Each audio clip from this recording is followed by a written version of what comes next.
This is the Cinematography for Actors podcast. More than a podcast, CFA is a vibrant community devoted to bridging the gap between talent and crew. Each week, our show offers transparent, insightful conversations with industry leaders. We unveil the magic behind the scenes, from candid discussions about unique filmmaking processes to in-depth technical exploration. Join us in unraveling the intricacies of filmmaking one episode at a time. It's more than... All right. As a DP, I know purchasing gear can kind of be a nightmare. Whether you're talent or crew, finding technical solutions to any of your problems can be very challenging. And what's even harder is knowing where to go. So we have an answer for you. Head over to BandPro, one of our incredible sponsors here at CFA. Whether you're looking for high-end cameras and lenses or looking for guidance on what is needed to get started on this equipment journey of yours, BandPro has the gear and team that you need to thrive in your own career. They are the exclusive representative of Ingenue's complete cinema line for all of North and South America, and their customer support is fantastic. Not only do they have a great team to answer any product question you might have, but they also have a talented team of in-house technicians that you can actually talk to get your equipment back up and running. Which is really important, especially if you're on set. So. Yeah. Bonus. Go to bandpro.com or stop in at their location in Burbank, and please make sure to say hi from CFA because we love them so very much. Us. Yeah, hello.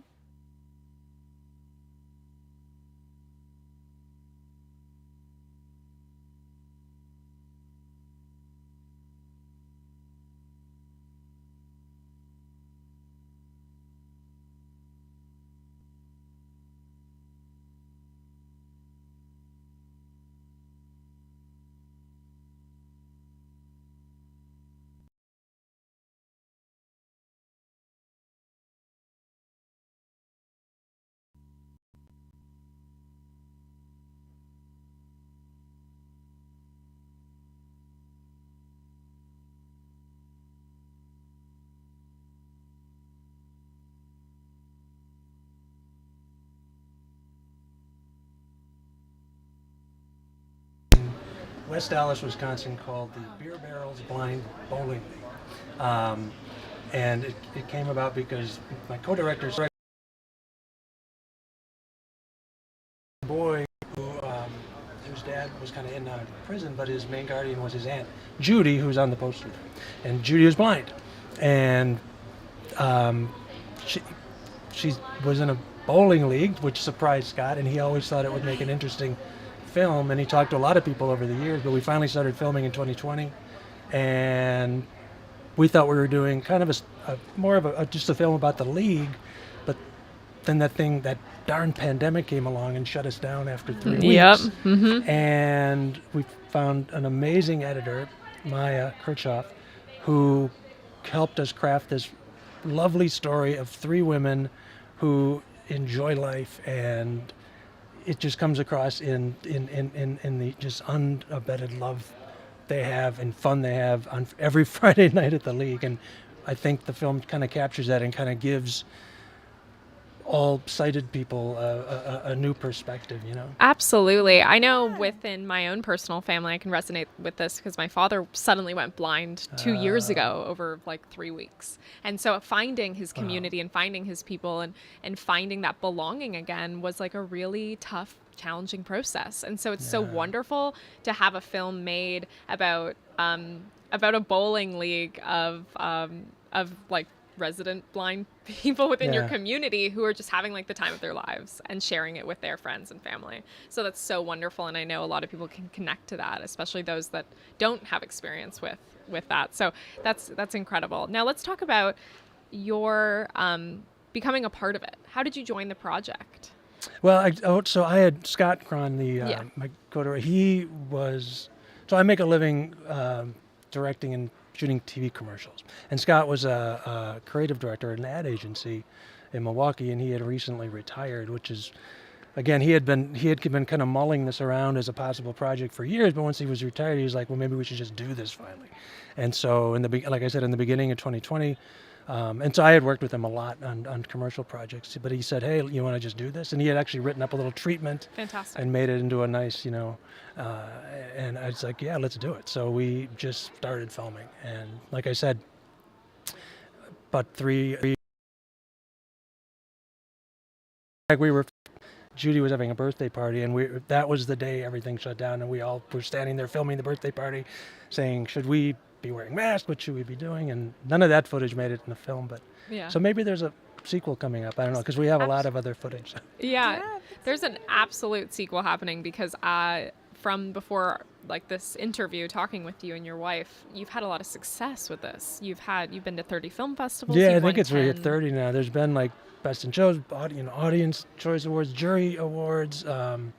We've been all over the world, Scottish Film Festival, and we were in Toronto. Oh, fantastic. So yeah, it's been, but we were very excited to get here to AFI. It sounds like there's no stopping it, which I love because it feels like there's a real appetite to do something more with these characters or just expand on the concept and the ideas around it, which is just so wonderful. I would like to know what sort of advantages you found that you had working with people who did not have sight. Because, I mean, bowling I would think of as something that is not accessible to people without sight. Yeah. Much like, I mean, Judy is also parenting, which is something that would seem difficult without sight, guardianship. Yeah. So did you find that there were things that just happen differently that don't happen with people with sight while you were creating this? Yeah, definitely. The thing that struck me most is so like normally most of the things I do are more crafted in the commercial world, but in this one, what I found, so I felt like I'd bitten off more than I could chew anyway, because I did sound, I did all the lighting and everything. Oh, and so I had never done sound before, and I went out and bought a little mixer for my Red camera, and wow. and I was putting wireless mics on the ladies, and I thought, I hope we can hear them, because We've all been there, by the Yeah, way, figuring so- out sound Just last minute. sitting here triggered. We appreciate all the sound people in the world, every single person in this room. Well, learning it understand. on the fly. well, and I'm a too. cinematography and lighting snob, so I tended to always like sound in the background. I But get okay, it. Yeah. now I know. Yep. After being in the business since 1988, Yeah. a new appreciation. Yeah. But the thing that struck me most was that as I was filming, I've been very fortunate in my career. I'm kind of fearless when I have a camera in front of my face. Like I once got snarled at by Keith Richards because I was doing a spot with the Rolling Stones, and I was standing on the stairs that he was supposed to go up, and because if I see a cool shot, I go, and Absolutely. as I said, don't go on the Get in the stairs, but way. in the heat of the moment, I'm doing it. Yes. Yeah. So I can't get stop in an trouble a lot. artist. So anyway, I'm filming this blind league, Okay. and I'm realizing that how close I can get with the camera. Right. And I think that's one of the reasons the film is so impactful, because the one thing I wanted more than anything was for the cinematography to feel immersive, like you're on the team with them. You're sitting there. This is so interesting. And so Yeah. at first I felt, am I being invasive? Am I being, but because the women were a little nervous at first, especially when I put the microphones on. They didn't want to be embarrassed, or they didn't want to, Say and they were anything worried that what might they be- were. Yeah. And because that's hard to wrap your head around, that they can't really imagine what's happening. Like, where am I? And where am I shooting? Am I shooting you? Am I?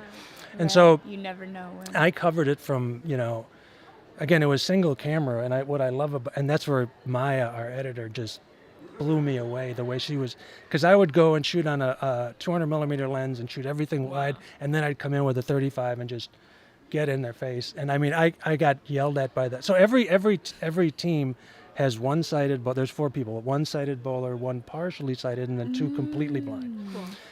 So I was getting in trouble with the sighted bowlers because I was doing things like running down the gutters and like standing right in front of them as they're bowling, so I could get Right. these angles right. Anyway, so that was the main thing, is that just how the proximity that I could have, which again I feel from a cinematography point of view just gave an intimacy that you Right. wouldn't have otherwise. Because if you're doing a documentary and you're Oh, filming absolutely. here, Right. they're going to be looking at, but they're not looking at you because This they don't is know you're there. an It's weird. incredible point, because I've never even thought about this. Yeah. And with every interview we've done thus far on this podcast, this has never come up. And this is so interesting because trust is a huge part of the relationship that you have with your characters. I was just going to start talking about Yeah. that. And especially in documentary, because they're not used to having a camera with them.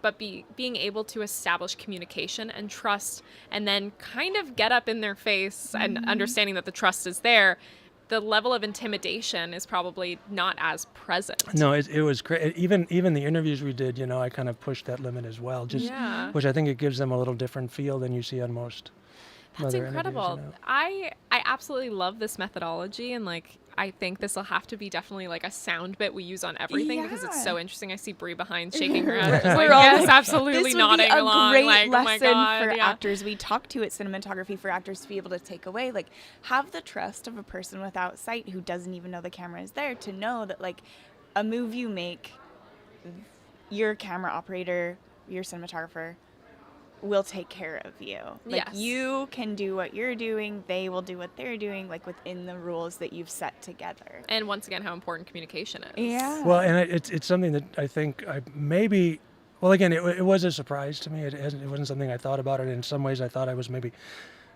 concerned that I was taking advantage of them in some ways at the time, but I realized, quickly that there was a mutual trust and thing. But I think it also took something from my commercial career in that I do a lot of, and it's something I am a cinematographer at heart, not a director, but a lot of the spots I've been doing, next week I'm going to Indianapolis to do a healthcare commercial that's mostly interview based. But I have kind of gotten a reputation for doing interviews with cancer patients and things like that. Yeah.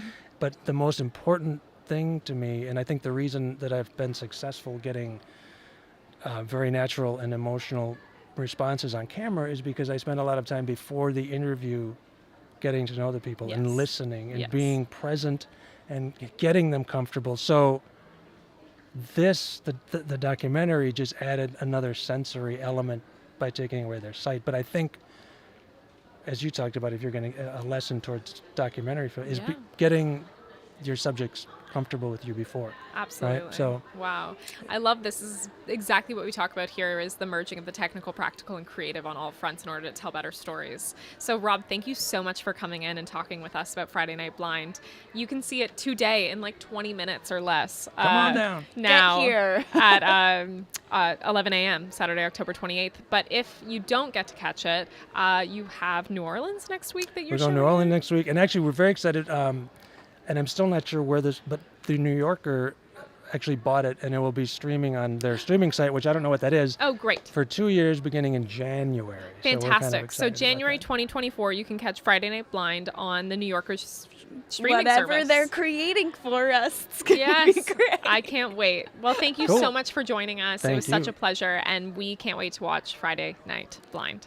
Thanks everyone. Guys. Bye. Thanks, everyone. Join us in bridging the gap between talent and crew. Start by subscribing on your preferred podcast platform. Sign up for our newsletter to stay up to date on vendor discounts, community events, new podcast releases, and you can educate yourself through our free course releases on YouTube.